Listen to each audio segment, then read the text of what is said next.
అందరికీ నమస్కారం అండి. శైలజ వినిపించే కథల ఛానల్కు స్వాగతం. ఈరోజు మనం భీమవరపు పురుషోత్తం గారు రచించిన ఆచరణ అనే కథను విందాం. ఈ కథ అక్టోబర్ 2012 చందమామలో ప్రచురింపబడింది. పేరిపాలెం రామాలయంలో పురాణ ప్రవచనాలు చెబుతూ చుట్టుపక్కల 10-15 గ్రామాల వాసుల చేత మన్ననలు అందుకునే భద్రపాదుడు నది ఒడ్డున శిష్యులతో స్నానం చేస్తుండగా పెద్ద అల వచ్చి అతడిని లోనికి లాక్కుపోయింది. ఆయన పెద్దగా కేకలు వేయసాగాడు. శిష్యులందరికీ ఈత వచ్చు, కానీ నదిలో దూకి గురువుగారిని రక్షించే సాహసం చేయలేక కాపాడండి కాపాడండి అంటూ కేకలు మాత్రం వేయసాగారు.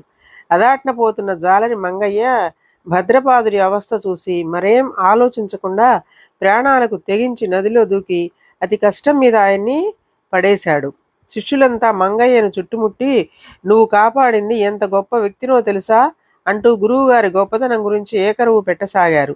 తేరుకున్న భద్రపాదుడు శిష్యులను వారించి మంగయ్య గురించి అన్ని వివరాలు అడిగి తెలుసుకుని, ఇక్కడ తన గొప్పతనం ఇతరులు తెలుసుకోవలసిన వ్యక్తి ఎవరన్నా ఉన్నారు అంటే అది మంగయ్య గారే. ఎందుకంటే 1000 ధర్మ సూక్ష్మాలు తెలిసిన వాడి కంటే తనకు తోచిన ఒక ఆపద్ధర్మాన్ని ఆచరించిన వ్యక్తే ఘనుడు అంటూ మంగయ్య కేసి చేతులు జోడించాడు. అది అర్థమయ్యి శిష్యులు గురువును కాపాడడానికి సాహసించని తమ ఆచరణ లోభత్వానికి సిగ్గుతో తలదించుకున్నారు. ఇదండి కథ.